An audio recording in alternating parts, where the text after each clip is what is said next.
The next president of the United States will decide whether to approve the first federal execution in 37 years. That's because President Clinton granted a 6-month reprieve to convicted killer Juan Raul Garza last night. He had been scheduled to die next week. The president said he wanted to allow more time to review racial and regional disparities in death penalty cases. The U.S. Supreme Court today rejected 2 appeals to delay the execution of Juan Raul Garza. He's a convicted 3-time killer, former leader of a Texas drug ring. He's to die by lethal injection tomorrow in Terre Haute, Indiana. He will be the 2nd federal prisoner to be put to death in 3 decades. Timothy McVeigh was the first last week. Scheduled to be executed on Tuesday, June 19th, 2001, at 7:00 a.m. Central Daylight Time. His activities since the 3 p.m. press release include resting, reading, watching television, visiting with his attorney, the warden, and other institution staff. Inmate Garza's last meal consisted of steak, French fries, onion rings, Diet Cola, and 3 slices of bread. The press pool selection process will begin at 4:00 a.m. Central Daylight Time here at the training center. Only those individuals who qualify for selection and have submitted signed witness press pool agreement and institution witness agreement forms will be permitted to participate in the press pool witness selection process. There will be a maximum of 10 news media representatives to witness the execution. Press pool members will be selected by their peers. Additional information regarding inmate Garza's activities and the execution process will be provided during the next press briefing at 6:00 a.m. Central Daylight Time. I will now take a couple questions.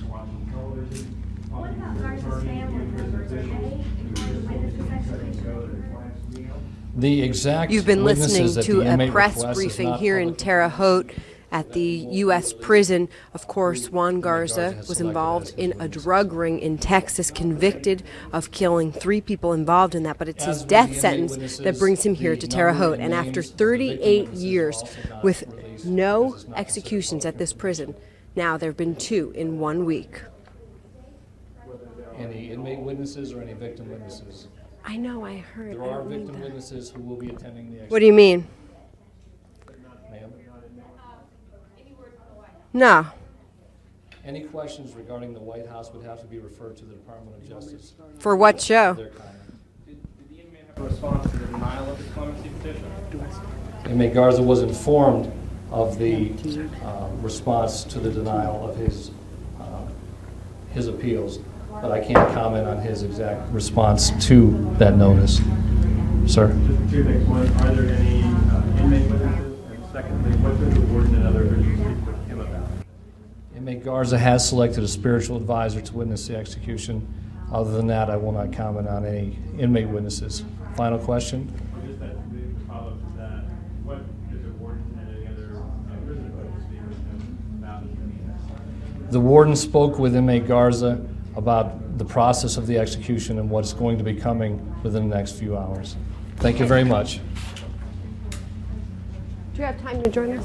Okay. Any differences with the McVeigh meal? Thanks.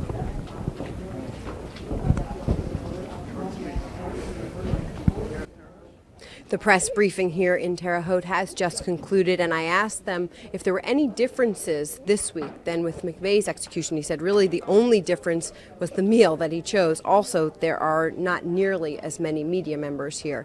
As for that anti-death penalty group, they say their numbers were actually the same. 65 members who marched last week for McVeigh, again 65 tonight. We're live in Terre Haute. Sarah Fraden, RTV6.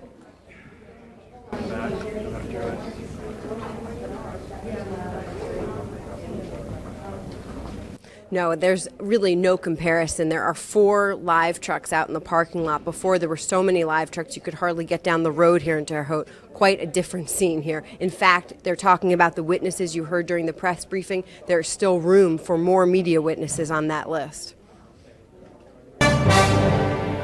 Gwen Eiffel has the capital punishment story. 8 days after Timothy McVeigh was executed at the federal detention center in Terre Haute, Indiana, Juan Raul Garza met the same fate today. Juan Raul Garza has been executed by lethal injection. He was pronounced dead at 7:09 a.m. Central Daylight Time.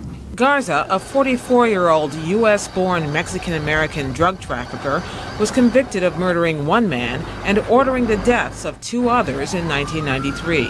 Garza, whose appeals went all the way to the Supreme Court, argued that the federal death penalty is biased against minorities. Until today, Garza was one of 17 minorities out of the 20 inmates on federal death row. He received a 6-month reprieve from President Clinton last December. At the same time, the president ordered the Justice Department to conduct a full review of the federal death penalty system. That study, completed earlier this month, concluded while the proportion of minority defendants in federal capital cases exceeds the proportion of minority individuals in the general population, the disproportion is not racial or ethnic in bias. Attorney General John Ashcroft defended the findings before the House Judiciary Committee. There is no question about the guilt of any of the 21 individuals currently on death row in the federal system. They have committed grievous crimes that the people of America, through you, their elected representatives, have determined warrant the death penalty. The report was quickly criticized by attorneys for Garza and McVeigh. We are lying to ourselves about what we are doing. We are killing the poor and the minority and people that we believe to be different and lesser than ourselves. And even some members of Congress who support the death penalty have questions about its application. I think the history in our country would dictate that there has been prejudice and there has been bias, and particularly as it relates to the color of someone's skin or the way they talk or the language they use or something like that. The Justice Department report also found that white defendants charged with federal capital crimes are twice as likely to escape the death penalty by striking plea bargains. Joining me now to discuss equal justice as it applies to the federal death penalty are Elizabeth Semmel, a criminal defense attorney and director of the American Bar Association's Death Penalty Representation Project, and Andrew McBride, former assistant U.S. attorney for the Eastern District of Virginia. He's now in private practice. Mr. McBride, what are we to believe? Well, I think the Garza case exemplifies the fact that people are singled out for the federal death penalty because they are particularly heinous crimes, not because of their race. Mr. Garza himself, his victims, 7 out of 8 of the people that the jury found he was responsible for killing were themselves Hispanic. He was tried before an Hispanic judge. And in fact, that district, the Southern District of Texas, has declined to seek the death penalty against numerous other Hispanic defendants. So I think the evidence in the Garza case suggests that Mr. Garza was chosen for the death penalty because he was a very dangerous man who had been involved directly in 3 murders, and his organization had been involved in numerous other homicides. And I think the death penalty was an appropriate penalty in his case. I've heard several times on this case people saying, well, because his victims were Hispanic and he is Hispanic, therefore there couldn't have been any bias. Explain that. What is connected? Well, I think one thing as a prosecutor you have to remember, you don't pick your defendant. You pick the case, a homicide case, based on the victim. And most murder is still in this country intra-racial. It generally, the defendant and the victim are of the same race. So when a prosecutor comes into a case, particularly a federal prosecutor, and in my experience it was in Richmond and Norfolk, we came into those cases at the request of state officials to assist them in solving homicides they couldn't solve. And sometimes those homicides were involving members of the minority community. So in a sense, I object to the argument that the federal death penalty is applied in a racist manner. You're almost suggesting that federal prosecutors should not become involved in some of the inner city crimes where minorities are victims. Then Elizabeth Semmel, why are minorities so overrepresented, or at least appear to be overrepresented on federal death row? Let me address a number of the falsehoods that have essentially been put forth in Mr. McBride's statement, or misrepresentations, misleading statements. They are as follows. Never in the allegations that were made on behalf of Mr. Garza, never in the questions that were raised about the federal death penalty by Mr. Garza's lawyers or the Department of Justice under the Clinton administration was the finger pointed at individual prosecutors nor was the finger ever pointed at Mr. Garza's jury or the judge who tried him. The issue is who is being selected for the federal death penalty in the first instance. Let's talk about the time during which Mr. Garza was prosecuted. Between 1988 and 1995, which is the year that Attorney General Reno put into place these protocols designed ostensibly to bring some equality to the administration of the federal death penalty, every single individual for which the federal death penalty was sought in Texas was Hispanic. Now, there are many individuals who have been convicted of killing many more people than Mr. Garza, who are white, members of, for example, white mafia or mobs, who were never selected for the federal death penalty. Well, why? That's the big question here. The big question, and I think that we need to go back to what it is that Attorney General Reno said when her study was released in September. She said the problem is that we know we have disparities. 80% of the individuals coming in for federal death penalty prosecution are men, mostly men of color, either Hispanic or African American. The question that was unanswered in September, the question that remains unanswered today, nothing was added by the Ashcroft report, is where are those other individuals? We have 1,000 or more cases in the system that are eligible for prosecution under the federal death penalty, but that aren't part of this narrow, small survey that's been conducted. Okay, Mr. McBride, maybe you can answer the question then of why. I think the studies indicate, and I think we have to be careful with the statistics here. Statistics can be manipulated. We don't expect any particular group of defendants or people who've been charged with a particular crime to mirror the population as a whole. Criminality can vary among groups. I think you're saying it's not disproportionate? Well, I'm saying that let's take a look at what Attorney General Ashcroft said when he did release his study. And I think one thing that he said, and my opinion is that Attorney General Reno is to be commended for this, that the system, once the cases enter the system is more than fair, that there is no bias against minorities on the part of prosecutors when they decide to seek the death penalty. In fact, the cases that the Department of Justice takes, it's statistically more likely that they will actually decide to seek the death penalty against a white defendant. Now the question that's raised, and that Liz raises, is how do cases come into the federal system in the first place? That is a very complex enterprise that, in my experience, is based on cooperation with state officials. The federal government, contrary to what you might see on television, doesn't ride into town and take the case away. Well, let me ask you a specific set of facts here. In your Eastern District of Virginia, between 1995 and the year 2000, there were 66 defendants, criminal defendant cases brought. 5 of those were white. Those were all espionage cases. How did that happen? How did that imbalance, what looks like an imbalance, happen? I think, Quinn, that it happened, and it happened because we were invited in, the feds were, in Richmond and Norfolk and Virginia Beach to address a particular problem. And the problem was violence in the inner city, largely against African American males, and unsolved homicides in cities like Richmond. Richmond had at one point become the second city per capita in the homicide rate in the United States, and the majority of their homicides were young African American males. We came in to assist with that problem, and I think there's a danger here because the federal death penalty and federal law enforcement in general should be available to a locality like Richmond or Virginia Beach or Norfolk that has a particular problem and needs help.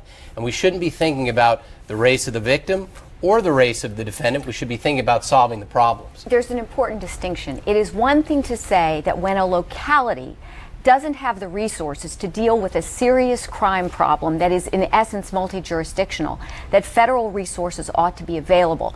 That's a perfectly appropriate response. The difference is utilizing the federal death penalty in order to respond and singling out, as it was in the Eastern District of Virginia, where 35 individuals prosecuted were African American, singling those individuals out for the use of the death penalty. If you were to scratch the surface of those 34 cases, something that the Ashcroft report does not do, you would find that many of the crimes actually committed were committed in the District of Columbia, and there was a tangential or remote connection to the Eastern District of Virginia, but because of the scope of federal prosecution, those cases were brought in the Eastern District of Virginia. That's inaccurate as to the cases in Richmond and Norfolk, and many of those cases were generated in Richmond and Norfolk, and frankly, We have successfully reduced the homicide rate in inner city Richmond through federal involvement, and I must say this involvement was welcomed by many of the African American leaders in the city of Richmond. Well, then, is there a geographic question? Some districts where U.S. attorneys will seek the death penalty and others where they won't, and is that something which leads to which lends itself to equal justice? Absolutely. You have about 16 of the 94 districts responsible for seeking the death penalty 50% of the time. If you were to take, for example, two of the districts in Missouri, in the western and I think the eastern district of Missouri, 5 out of 5 times, 8 out of 8 times, they've sought the death penalty federally. Other 21, I believe, federal districts where the death penalty has never been sought. Those have both geographic and racial repercussions. What about plea bargains? One of the things that the Attorney General alluded to in his report was that there was a disparity in white defendants who were able to take advantage of plea bargains, presumably better lawyers, I don't know, and minority defendants who were able to take advantage of that. Is that a problem? That was the most troubling, to my mind, that was the most troubling part of the report. And I think what the Attorney General has done and what the Deputy Attorney General announced would be done at the hearing is that they're going to keep a tight control on these plea bargains and require that they be approved by the Justice Department. And you have to understand that a single federal prosecutor cannot decide on the death penalty. There's a committee at the Department of Justice that carefully reviews each case. Now this committee will carefully review each plea bargain as well to maintain control over the system. And I think the point that Liz raises is a good one, and the Attorney General has also said we're going to require these jurisdictions that have never sought the death penalty to report to us about cases that they receive guilty pleas on that might have been death penalty cases, so we can look. But that, to my mind, is an argument that the death penalty is under-enforced and that we need to look at these jurisdictions and make sure appropriate cases are being brought. What is the argument against imposing a moratorium on the death penalties until some of these serious questions are answered, like some states have done? I think Attorney General Ashcroft made the argument explicitly, which is of the people that we now have on death row, the 20 on death row today, there is no doubt about the guilt of any of them. They are all guilty of heinous crimes, and each one of them, if they believe there is any racial bias in their particular case, can raise that issue before the courts. This is one of the sorry statements that the Attorney General has made, and frankly that President Bush has made. The death penalty is not simply about whether an individual is guilty of his crimes. In Mr. Garza's case, he was convicted of 3 murders. He took responsibility for 3 murders. The question in his case was twofold. The death penalty also involves a sentencing phase, and one of the issues at Mr. Garza's sentencing phase was the use against him of murders for which he was never charged or convicted by the government in order to obtain the death penalty. And additionally, we're talking, as I think Mr. Ashcroft said when he granted a stay in Mr. McVeigh's case, about a system that is supposed to be fair. And that has to do with the entire system and its administration. And what we know is we have, as President Clinton said, glaring disparities, troubling and disturbing disparities. The answer is, as the American Bar Association has said, put a stop to execution until we have an opportunity to fully study and understand what has happened and how to remedy it. Are there any other safeguards that could be employed? Well, I have to say, as a prosecutor, I commend Attorney General Reno for the protocol that she put in place, and I think most defense attorneys believe that it is one of the best innovations in the death penalty, and they would love to see the states implement it. I believe that the changes that Attorney General Ashcroft has announced increase the effectiveness of the protocol in making sure that the Justice Department itself, not any individual prosecutor, makes these decisions, and there is control over prosecutors pleading cases out or deciding whether or not to take cases into the system. We're going to have to leave the argument there for tonight. Thank you both for joining us. Thank you.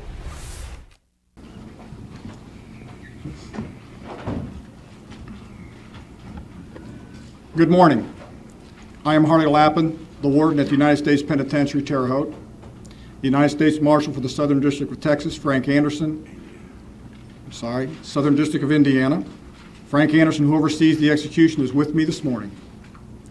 The court order to execute inmate Juan Garza has been fulfilled. Pursuant to the sentence of the United States District Court in the Southern District of Texas, Juan Raul Garza has been executed by lethal injection. He was pronounced dead at 7:09 a.m. Central Daylight Time. Garza's body has been released to a representative of his family. I'll now take a few questions and then allow the news media who witnessed the execution to provide you with their observations. Was he cooperative? Can you describe his demeanor? Yes, ma'am. He was cooperative throughout the entire process this morning. He and I chatted at length on a couple of occasions, and from the time he was removed from the cell into the execution room, he cooperated with staff. He cooperated during the restraint and also during the IV insertion. He did make a final statement, and I'm going to allow the news media representatives who witnessed the execution to share that last statement with you. What were your conversations with him? Can you give any details about what you spoke with him about? We chatted briefly about his family, about the events over the last couple of days, how much he appreciated the opportunity to say goodbye to them yesterday, and how much he appreciated the staff at St. Mary of the Woods who has assisted them throughout this process. What was this like for you and for prison staff to have the second execution within 8 days? As I mentioned last week, we anticipated this would be difficult, and it's a very difficult thing to do, especially having two in a row as close together as we did.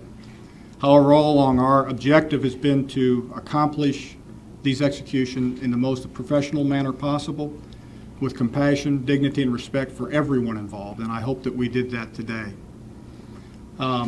Again, my thoughts and prayers today with the victims of this crime and the family of the inmate. And I, again, appreciate very much the citizens and the community leaders of Terre Haute who've worked with us throughout this process, and all the federal, state, and local law enforcement officials who are here assisting us. Warden, will there be any statements made by witnesses on the victim's side? I am not sure. I'm sure that once we complete here, there will be an announcement if there will be statements made by the victims. We have talked with them about that option.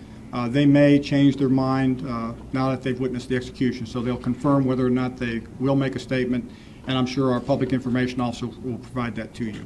Can you tell us how many people were actually witnesses for the victims? For the victims, I believe there were 4.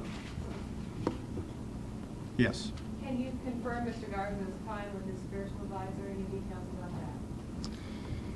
He spent about a half an hour with his spiritual advisor from about 5:15 a.m. until about 5:45 a.m.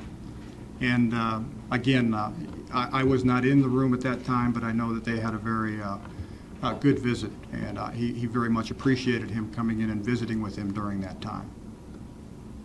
One more. Warden, it's reported that you met with each of the inmates on death row after Mr. Fay's execution. Why did you find that necessary? Well, I make frequent tours of the special confinement unit, and I really made my normal tour on that Tuesday. However, I would have planned to go down there anyway the day after the execution, as I will either today or tomorrow. The inmate conveyed to me a couple of messages back to the inmates, and I'll share that with them.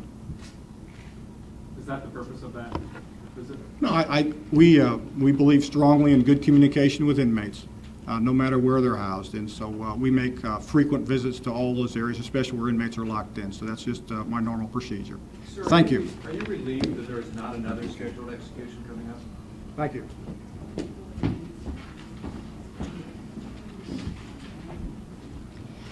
Good morning. My name is Karen Hensel. I'm with WISH TV, WISH TV in Indianapolis, the CBS affiliate. I was one of the media witnesses. We're going to do it much like the McVeigh execution. Each one of us will get up and speak briefly and then take any questions. I can tell you that they asked him, "Inmate Garza, you may make your last statement." And he said, "I want to say that I'm sorry. I apologize for all the pain and grief that I caused. I asked for your forgiveness. I ask for your forgiveness, and God bless."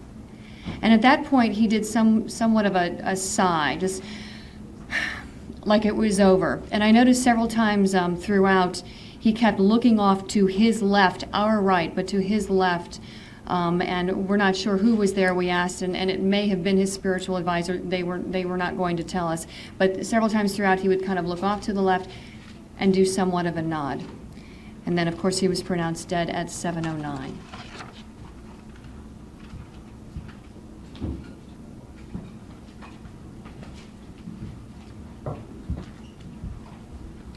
Okay, I'll just do what I can to add to that. My name's Naftali Ben David. I'm a reporter with the Chicago Tribune. I was another media witness. Garza's lips looked a little bluish. He was lying on a gurney when he came in, completely covered by a white sheet up to his shoulders. There were 3 cords. One was yellow, one was gray, and one was transparent that were leading to underneath the sheet where he was. After he gave his last statement, the marshal, the warden asked the marshal if he could proceed. The marshal picked up a red telephone and called the Justice Department and said, may we proceed with the execution? Waited and said, thank you, and then said, Warden, you may proceed with the execution. Garza blinked for a while. His head lolled slightly to the left. He looked a little sleepy, and at 7:06, they said the first drug has been administered. Should I continue, or other people go? At that point, from my observation, he kind of stopped blinking. And he just kind of stared. He was calm, didn't appear to be fighting it. He just looked a tiny bit drowsy, and his eyes remained open for the remainder of the time. During this time, the marshal and the warden both stood with their arms clasped, just standing there. They told us, I guess at 7:06, the first drug had been administered. At 7:07, they told us the second drug had been administered. At 7:08, they told us the third one had been administered. And then he was pronounced dead at 7:09, Central Daylight Time, as you heard.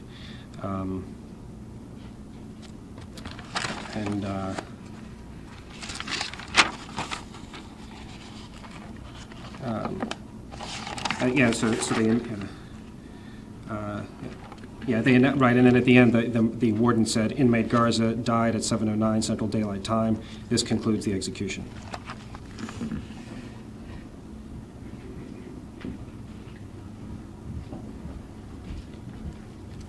I'm Karen Grundon from the Tribune-Star here in Terre Haute, Indiana.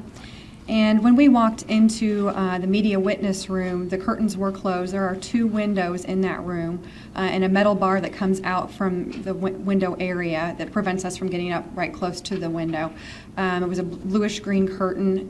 It opened at approximately 7 a.m. today. We saw Mr. Garza on the gurney. He had a white sheet draped on him, draped down to the floor, came up, to about here. And there was a white sheet on the gurney underneath him as well. You could see that he was wearing a white T-shirt. The warden did walk by our window right after the curtain had opened.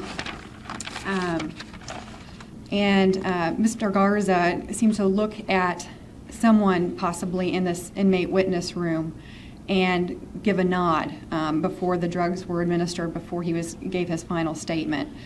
He did look around a little bit, seemed to look at each of the rooms a bit just to kind of gauge who was there, and was given his opportunity to make the final statement. You've already heard that. The sentencing information was read by Warden Lappin, and it was 3 counts of intentional killing in a criminal conspiracy, I believe, something to that effect. His hair was graying a bit. He did blink a few times, and this was after the first drug apparently had already started, and looked again at the inmate witness room. And as he laid there, he seemed to have his head just kind of looking towards that. His eyes at the end did look towards the ceiling, but his head was tilted towards that inmate witness room so that he could kind of look in there.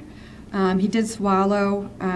His eyes became drowsy. There was not really a point at any time where you could actually say he died. There was no like final breath that we noticed at all. And someone had said that his feet had moved. His eyes were still open, but his left eye seemed to droop more closed than the other one.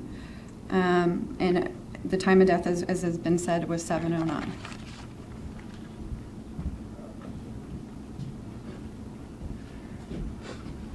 Hi, my name is Noel Espinosa. I'm a reporter with the Brownsville Herald in Brownsville, Texas.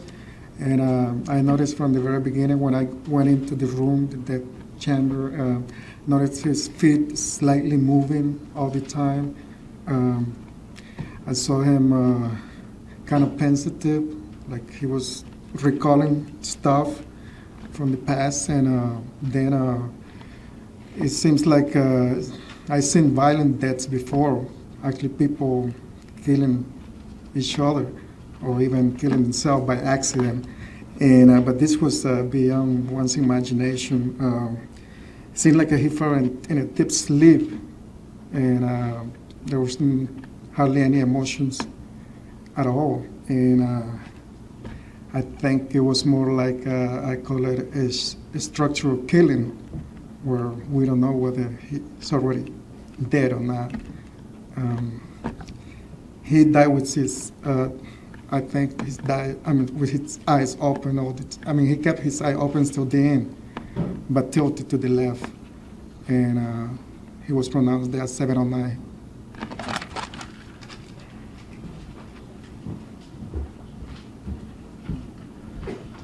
Good morning. I'm Gerardo Cárdenas, Chicago correspondent with Notimex Wire Service.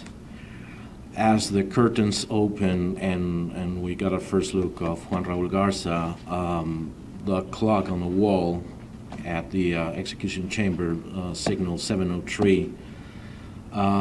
He looked at both windows in the media room and nodded briefly to each window. He then pronounced his statement. The order to proceed with the execution was given at 7:05. He had a very serene and calm look on his eyes, his head low, slightly towards the left, and remained there through his death. His body shifted a little just before we were informed that the first injection went in. Second injection was, we were told, given at 7:07. He was very still, barely moving. You couldn't notice any breathing. His eyes were halfway closed. 7:08, the third injection was administered. 7:09, he was pronounced dead.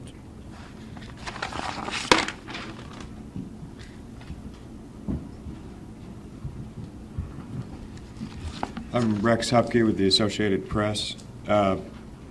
Most everything has just about been said. He, when he made his final statement, he looked, the warden was to his right, and Garza looked slightly to his right with his eyes, trying to look at the warden, basically, who was to the right and slightly behind him. And he spoke the statement relatively slowly, like he was thinking about it a little bit as he was saying it. It wasn't just recited routinely as if it was something he'd really prepared too well in advance. He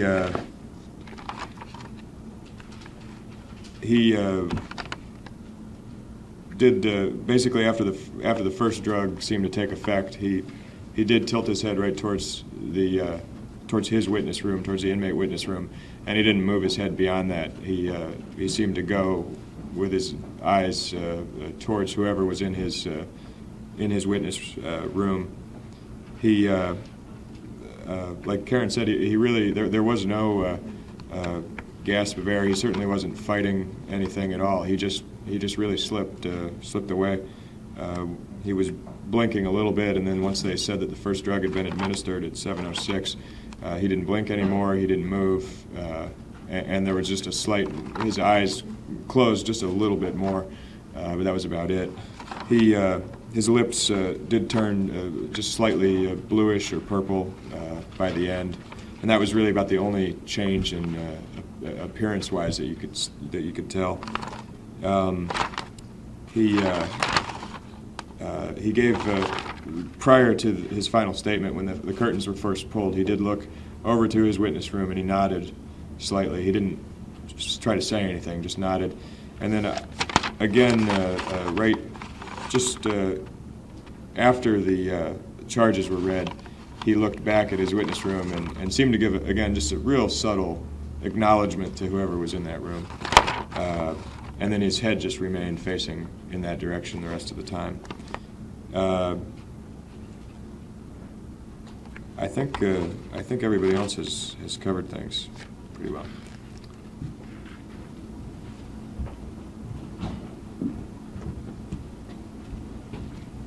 Hi, I'm Peter Slevin. I work for the Washington Post. I think what happened in the room has been pretty well covered. Just for maybe it'd be useful to talk a little bit about what happened outside, what it all looked like. It was explained to us that for each of these rooms there is a separate door to the outside for the victim witness room, for the inmate witness room, and the media witness room. The groups, whoever was attending, was led into each room separately in sequence so that they couldn't see each other. This was all planned out. We entered alone and exited alone, in our groups.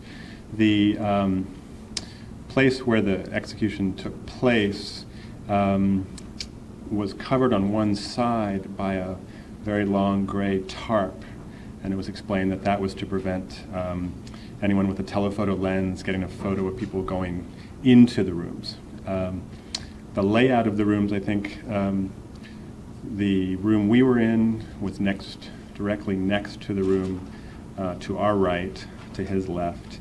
That was the inmate witness room. Off to our left on the other side wall, there was the room with some government officials, one of whom was on a white phone, and the next room with a tinted window where the victim witnesses were. All the windows were clear, regular glass, except for the window of the victim witnesses, and that was tinted to prevent him from seeing them. Since the McVeigh execution, one change is there's a clock facing the windows that we could see, in other words, to his back to our, that we were looking at. I guess probably because along the way last week, the reporters kept asking, well, what time was this and what time was that? In this case, we were left to do it ourselves. There was high security, as you all have probably seen coming in, and also going to the place where the execution took place in the prison itself, which was estimated to be about 3/4 of a mile. There were men dressed in, I guess you could call them SWAT outfits with flak jackets and automatic weapons. They had earpieces and mouthpieces so they could speak by radio. And I think that's all for now.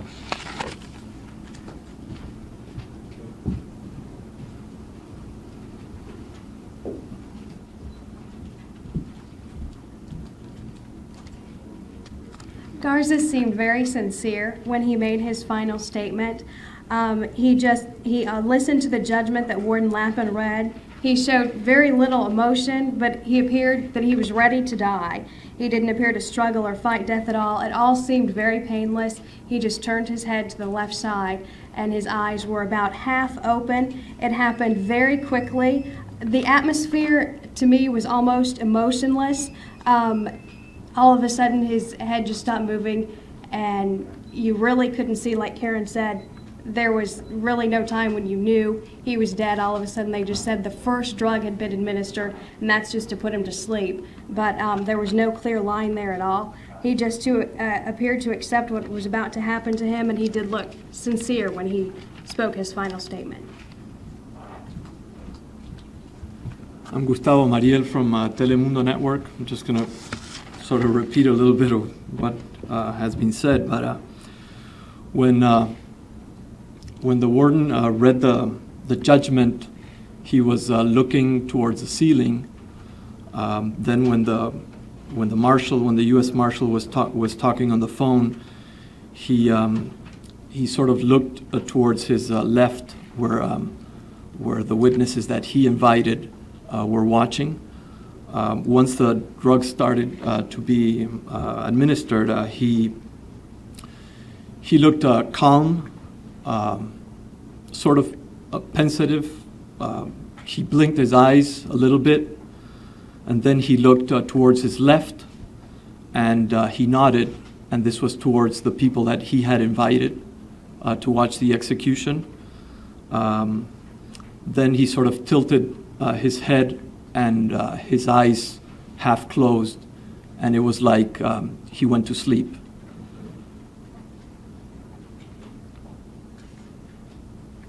That's about it.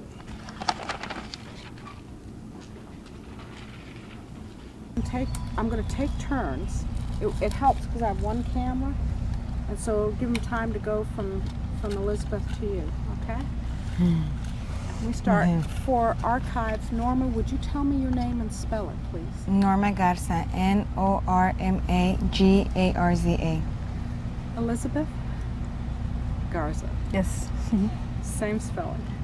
Okay. I guess, Elizabeth, you've had 2 reprieves before. You could still get one. What are you praying for now? We're praying for the president to consider his death penalty and give him a community sentence to life without parole. That's what we're praying. And when you visited Juan today, how optimistic is he? He's very optimistic. He's not gonna give up hope. He's still very optimistic. Something can change. Today, Father's Day, it's a hard visit and a good visit in the same time. Tell me about that. It was very emotional. My son, before going in to see him, my son tells me, "Mom, I don't want you to cry. You gotta be strong." And I tell him, "Okay, I'm gonna be strong." So he goes in first, and he's the first one crying, because he's the first one to hug his dad. So he's crying and crying, so he's dead. So it was very emotional for all 3 of us, for my kids and for me. Because my daughter, for the first time, I think, got a hug from her dad. In December when we came, she got one, but it was just a 5-minute thing, 5-minute visit, contact visit. So this time, she really got her hug. How long did you get to visit today? We got we were there from 8 to 3, but we just got the last 20-minute visit, contact visit. 8 to 12. 8 to 12. So just 20 minutes. Yeah. But that's 20 minutes over how many years now? Have you had to, when you for so many years have been on your own and without, how do you fit it all into 20 minutes? What do you say?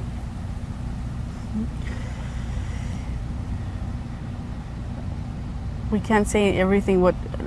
As a matter of fact, when I came out of the prison, I thought, man, I could have said this, and all these things were coming to my mind, and I should have said that, but I was just happy with the moment. I touched his hands, and he apologized for what had happened, and he could have done better, and it was his fault, and he tells Lizanne, my daughter, that he's very proud of her because she's an A honor roll student. And he says, I know that you're going to be an important person when you grow up. And he sort of chokes on that because, well, that's his daughter, that's his baby girl. And Juan, he's very proud of him too. So, yeah, so we try to just enjoy the moment. Norma, this has been tough for you for a number of reasons. It is, there's so much that you want to say. You have so many good memories. How do you comfort someone who is facing death? What do you say to your father? Well, what I told him today was that he had to be strong, and his answer was, well, I'm not afraid. He goes, that's not what I'm afraid of. He goes, walking up to the table is not what I'm afraid of. What I'm afraid of is seeing you leave.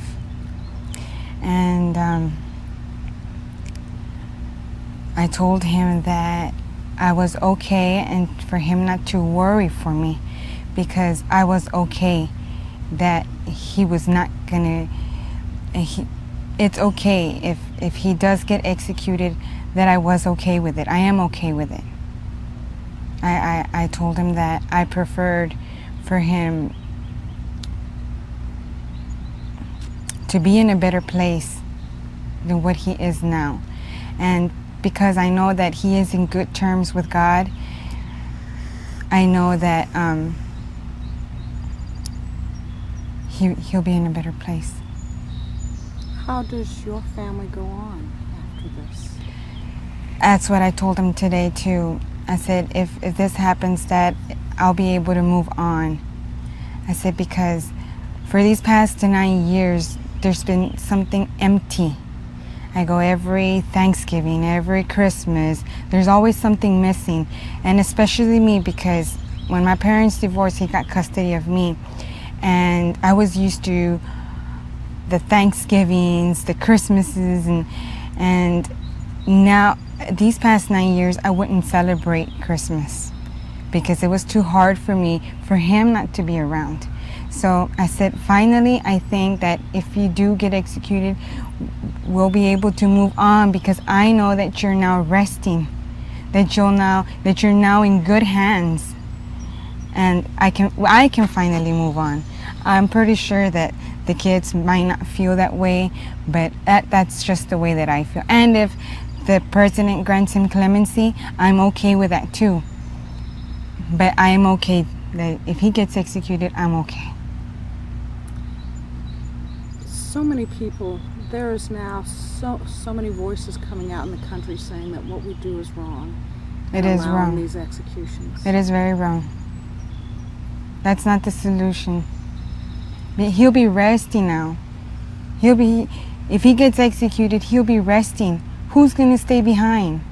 Us. Do you know, I read an interview with Jose Sosa, who says there is no point in executing your father, that the people who suffer are you and are your children, and to him that's very wrong. Well, I thank him for saying that.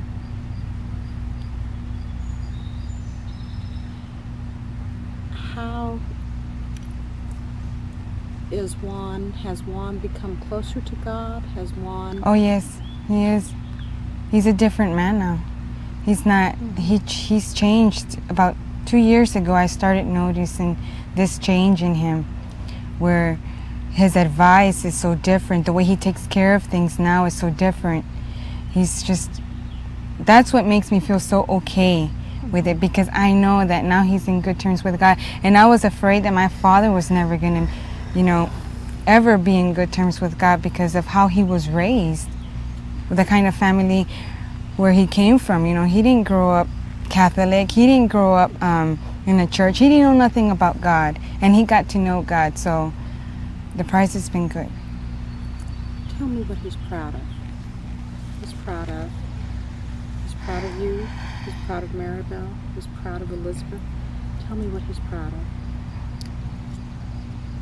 As far as me, I believe he's proud of me being so strong, because I don't cry in front of him. I don't judge him for whatever he did. I love him no matter what he did in the past. And as far as the kids, he's proud of my little sister because she's so smart. He's proud of my brother because he's so lovable, and my older sister, the way we've stayed together and we've gotten closer together now that he's in there. We've been a lot closer now. Last year you came in last week just after the McVeigh execution. I'm going to come back to you, Elizabeth. I need to know, you're listening to all of this and people are cheering for, and I'm not comparing McVeigh to your dad, there is no comparison. But for you, when McVeigh was executed, what did that mean for your father? Well, he sure didn't feel that was justice. I mean, he knows that what McVeigh did was wrong. He knows that, but he knows that that's not going to solve the problem. It's not going to bring the victims' families back. I mean, the victims back. It did hurt him because they were neighbors, and they had a friendship, and it was hard for him. What did McVeigh tell your father before he went to the death house? Did Well, he my have dad- any advice, anything to tell your father? Well, there were a couple of things. I'm not going to go into details, but he was remorseful, and he liked my father much. And my dad said that he had feelings. He did have feelings, and he did hurt for what he did. But I mean, the society hated him so much they didn't give him a chance, you know.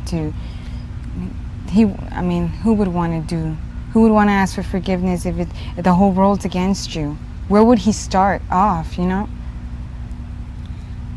What does your father want for you and your family? What does he want for you? He wants us to stay together. He wants us to love one another, to leave the past behind, to go on. That's what he wants. Father's Day today, your last Father's Day with him. How hard was that? It was hard, but not as hard as I thought, because I am also in good terms with God, and I've left my dad in his hands, and if God wants to take him away, he can, and if God wants to keep him here for me, he can. So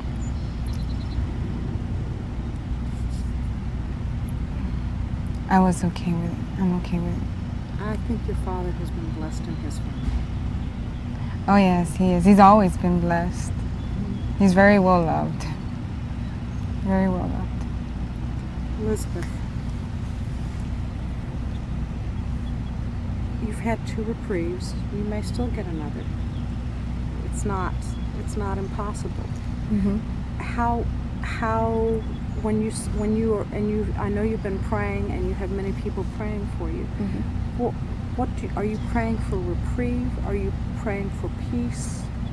What are you praying for? What I'm praying for, what people are praying for, is for God's will to be done, to be done. I could easily tell God, leave him here on earth for us, but it's not what I want. It's what he wants for Juan. If Juan wants to leave him here, he could. If he wants to take him to the promised land, he could. Mm-hmm. The last 9 years have been very hard. Mm-hmm. How do you go on from here? With a lot of support from my family, with a lot of support, just being together with my kids and trying to go on together, and God being our focus, because he's the only one that could give us our peace. Mm-hmm. How do you help your children through this? I don't, it hurts me a lot to see my kids hurt. It just kills me to see my son crying and my daughter crying, but I think they're strong kids. My son's got a lot of, since he was a baby, since he was in school, he's been getting counseling from school and a therapist, and so I think he's gotten stronger through the years. But it still hurts him. Just being together with my family. All right. All right.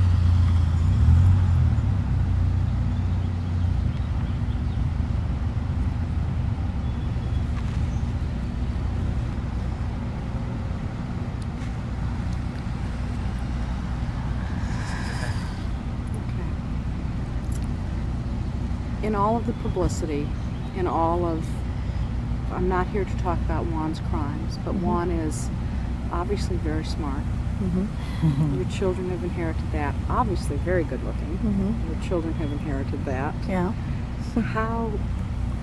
But he is trying to cram all of these things that he wants for his family, and he wants to tell you into these days. What does he tell you? He's saying, Liz, you need to do this, you need to do this. You make this happen for Juan. Liz Ann needs this. Tell me about that. Today he said he was very proud of me because he said that the kids are good kids, that I had done a great job with them. So that meant a lot to me because for a long time, you know, mother doesn't know if she's doing a good job with her kids, you know.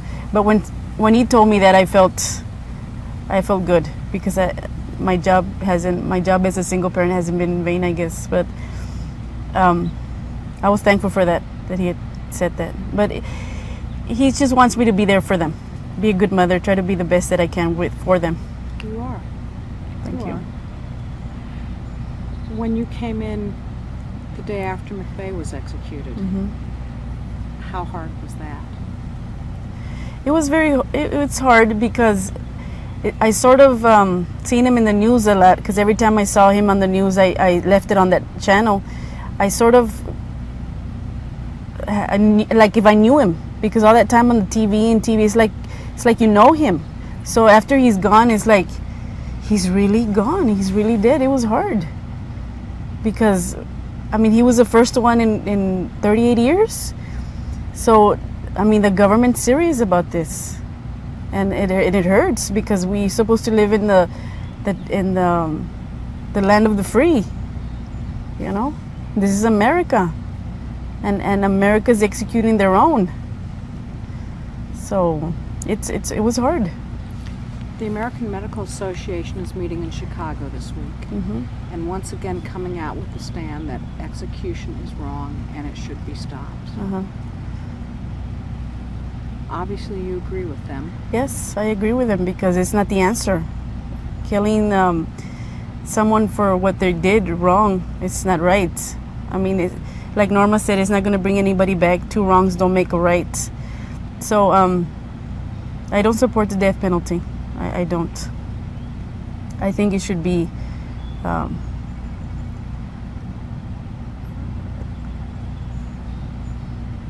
abolished. Yes, abolished. How has Juan come to terms with this? Norma had said that his faith had grown. Yes, tremendously. This is a different man from the man you married. Yes, he is. I love him to death, and I tell people, and I tell him, like, you're the man that God intended you to be. You're perfect. I tell him because God intended you to be the way you are right now. Not the way he was. Not the way he was, and life, and friends, and everybody influences you. Money, you know, and he sort of walked off the right path. The path that God had put him in, and I'm just so much in love with him that it's gonna hurt me. But God is good. God is good, and God knows what He's doing, and I'm trusting in Him. What effect did McVeigh's death have on Juan? It affected him a lot. When he was telling us about him, his eyes sort of watered a little bit, and I noticed that it hurt him. Because they were buddies, they were friends, they were neighbors. And they talked a lot. They sort of stayed up that night talking. So it affected him. For Father's Day, what was his wish? Did he have his wish? He got to see his family? He got his wish. He got his wish. What did he want? I forgot to tell him Happy Father's Day. Because before I got in the prison, I tell him the first thing I want to do when I get my contact visit, I'm going to hug him and tell him Happy Father's Day. I hugged him, but I totally blanked out. I didn't tell him Happy Father's Day. So I'm going to tell him today Happy Father's Day. Hope he sees this. But he got his wish. He got his kids' hugs and his daughter and his grandson, and from me. So that was good. There are never enough hugs when No. you're on a time like No. this. It's things that we take for granted.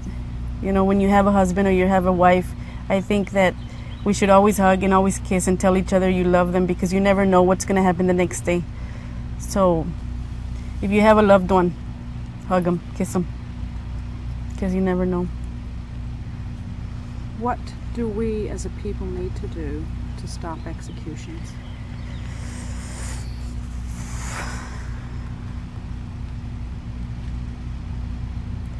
Us as people, What do we need to have people understand?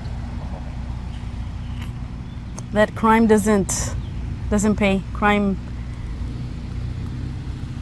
getting angry at someone and killing somebody is not gonna answer. It's not gonna make things right. So if you are angry, which is, there shouldn't be no crime. I mean, no killing. Jose Sosa, in his interview, said that Juan would not be hurt by this, but that you would be hurt. Right. And that Bernadette would be hurt. And that Lizanne and Juan would be hurt. That those are the people who are hurt by this. Right. Tell me a little bit about that.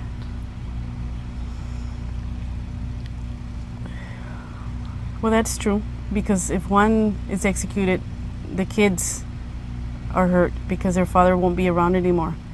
And if he's alive, at least they can get his phone call. But the kids will always hurt. I mean, they grow up and they'll always have that in their minds. And that's painful. And sometimes stronger kids can cope better than weaker kids. And I don't know if the kids are weak or strong, or it depends how they do. I know my son always has problems in school. And my daughter's a little stronger. And I don't know how my son will, if he'll be able to cope with it when he's older. But he will, because I imagine he's a strong kid. He's a strong boy. Okay. You've got a good group. What will you be doing on Tuesday?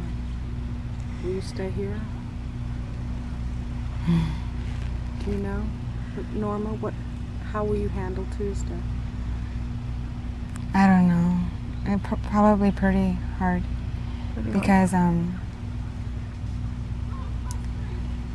I was on prison grounds when McVeigh was executed, protesting, and I got very nervous. I got very nervous because I started counting the hours and then the minutes, and I got really nervous about it. But I don't know about my father. I'm pretty sure that I'll be hurting, but I'm only gonna hurt for a little while. You've talked, Elizabeth, about he doesn't want you there. Right. Do you want to be there? Do you think it will help him? He doesn't want you to cry. Right. He doesn't want you to be there. No. You mean to witness his death? If he'd asked me, I think I consider it, I'd do it. But no, because it'll hurt me too much to see him go through that. I don't think I'd be able to handle that. I just want to take his memories, the happy ones, with me. Him laughing and enjoying the kids, enjoying the visit. Yeah, his gestures and the way he talks. I think I'd rather have those memories than that. What was the last thing that he said to you today? He said, "Don't cry, be strong." And the kids were crying, and he got some tissue and cleaned his eyes, and he said, "I'm going to clean your tears because that's my job, the father's job, to clean my kids' tears." So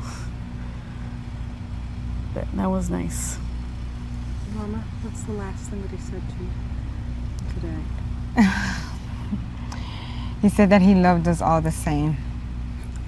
Because we've always had that little thing, who do you love more, Dad? Who do you love more?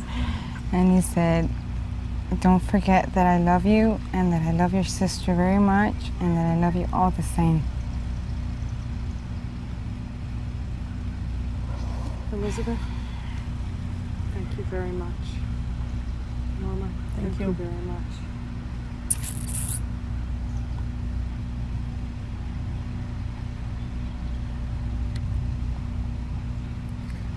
Let me get a shot of the I want to take a shot of your pen. Yeah, just leave, just like you were. Just like you were.